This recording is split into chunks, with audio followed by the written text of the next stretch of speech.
शास्त्री जी बनारस आए, उनकी माता जी उनसे मिलने आई, रेल मंत्री थे वो, रेल मंत्री। रेलवे के गार्ड का इंटरव्यू देने गए, सिलेक्शन नहीं हुआ। पैसा नहीं होता था कि नाव पर बैठकर नदी पार करके स्कूल चले जाए। रेल मंत्री, भारत के प्रधानमंत्री बाद में, उनकी मां मिलने आई, कहीं बेटा तुम क्या करते हो? कहीं ना बाबू हैं रेलवे में। उन्होंने बताया नहीं कि मैं रेल मंत्री हूं। उनके अधिकारियों ने पूछा कि सर आपने बताया नहीं कि आप भारत के रेल मंत्री हैं? कहीं मेरी मां बहुत इनोसेंट है, इसको मैं बता देता, ये जाके लोगों को बताती, वो इसको काम सौंप देते और मैं कर नहीं पाता।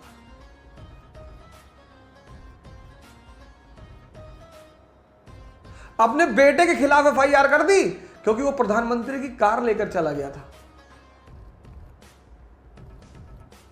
चीन गए, सदरी फटी हुई थी। प्रधानमंत्री। हमने इन चीजों को इज्जत देना ही छोड़ दिया। मैं हैदराबाद गया 3 साल पहले सेमिनार लेने, फ्लाइट लेट हो गई हमारी 1 घंटा। जिन लोगों ने सेमिनार अरेंज कराया था वो बेचारे बड़े परेशान हो गए, क्योंकि सेमिनार में लड़कों को अरेंज करना बड़ा मुश्किल होता है और आ जाएं तो उनको रोकना बड़ा मुश्किल होता है, और लोग बहुत इंपेशेंट हैं, आना जाने लगते हैं। तो जब मैं एयरपोर्ट से बाहर निकला, मैं लोअर पहना हुआ था, टी-शर्ट पहना हुआ था और स्लीपर पहना था। तो उन्होंने कहा सर सीधे चलिए सेमिनार हॉल। मैंने कहा चलो, हाँ चलो, हमें कोई क्या दिक्कत, चलो। तो सीधे हमें सेमिनार हॉल लेके चले आए।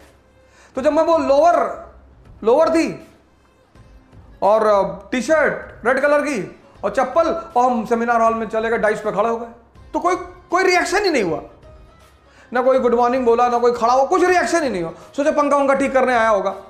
अरे मैंने कहा मैं अवध ओझा सेमिनार लेने आया हूं। यह हालत है इस देश की। ये सुनाइए, ये सिखाइए सर अपने बच्चों को। सिर्फ बचपन से ये मत कहिए तुझे आईएएस बनना है, तुझे मेरा सपना पूरा करना है, ये सब मत करिए सर। उनका मानसिक विकास कराइए सर। सर जिसका भी दिमाग जिंदा है ना सर, वो भीख नहीं मांगेगा सर, वो मांग ही नहीं सकता सर। जिसका भी दिमाग जिंदा है और जिसका दिमाग मरा हुआ है, मैं नाम नहीं लेना चाहता, बड़े यंग आईएएस अधिकारियों ने, आईपीएस अधिकारियों ने बड़े छोटे छोटे मुद्दों पर सुसाइड किया पिछले 2-4 सालों में सर। किसी ने इस बात पे सुसाइड कर लिया कि उन्होंने अपनी वाइफ को मना किया कि भाई आप नॉनवेज मत खाइए, पत्नी नहीं मानी, सुसाइड कर लिया। आईपीएस।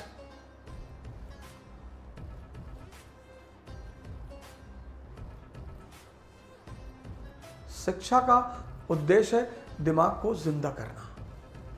कनेक्टिविटी सिखाइए सर। शुरुआत में किसी भी चीज की जो लर्निंग है, लर्निंग, जैसे साइकिल चलाना जब आपने सीखा तो शुरुआत में दर्द हुआ, शुरुआत में टाइम, किसी भी चीज के शुरुआत में टाइम लगेगा सर। एक बार आप सीख गए, उसके बाद हाथ छोड़ के साइकिल चलाने लगे। वो जो पहला फेस होता है वो ऐसा होता है, ऐसा, यही चैलेंजिंग होता है। लर्निंग का जो पहला फेस होता है वो ये होता है। बड़ा इंपेशेंट हो जाता है आदमी कि यार बहुत धीरे हो रहा है। शुरुआत में होगा सर। शुरुआत में आप साइकिल लेके भागे, फिर आप बीच में घुसे कुछ दिन, फिर आप डंडे पे बैठे, फिर आप गद्दी पर आए, एक दिन आप थोड़ी बैठ गए। Learning is always a slow process, always. Impatient होने की जरूरत ही नहीं है सर। कनेक्टिविटी सिखाइए सर।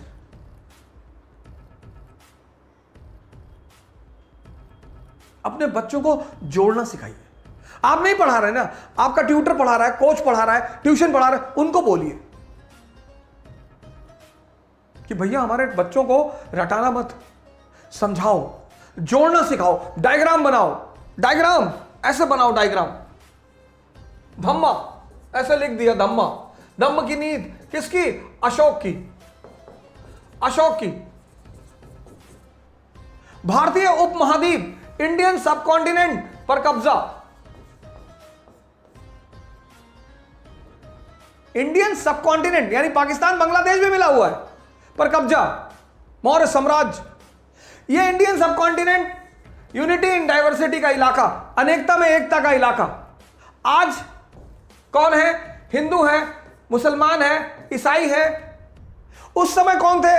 बौद्ध, ब्राह्मण और Jain.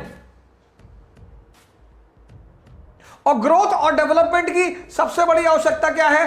Piece and stability. Growth और डेवलपमेंट की सबसे बड़ी आवश्यकता क्या है? Peace and stability. जैसे आज हिंदू, मुसलमान और ईसाइयों के बीच तनाव है, ऐसे तब ब्राह्मण, बौद्ध और जैनों के बीच तनाव था। उस तनाव को खत्म करना था। किसके लिए? ग्रोथ एंड डेवलपमेंट के लिए। तो फिर अशोक क्या लाया? धम्म की नीति। बस ऐसे डायग्राम बनवा दीजिए। सर ये डायग्राम जब वो लड़का सामने देखेगा ना, और क्या है धम्म? धार्मिक नीति है। किसकी? सामंजस्यता की, एकता की। अपासियाने किम चू धम्म, अपासियाने बहुकयाने दयादाने सचे सोचवे माधवे साधवे चा। क्या है धम्म?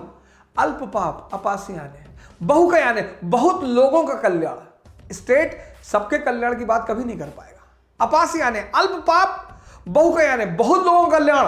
अपासियाने बहुकयाने दया दान, दया दाने सचे सत्य, साचवे माधवे साधवे चा। डेफिनेशन यही नीचे लिखवा दीजिए लड़के को, एक एक लाइन, वो एक एक वर्ड समझा दीजिए। सर पूरी जिंदगी कभी नहीं भूलेगा। शुरुआत में तनाव होगी सर, शुरुआत में टेंशन होगा, लेकिन धीरे धीरे, और एक बार मन ताकतवर हो गया ना सर, फिर तो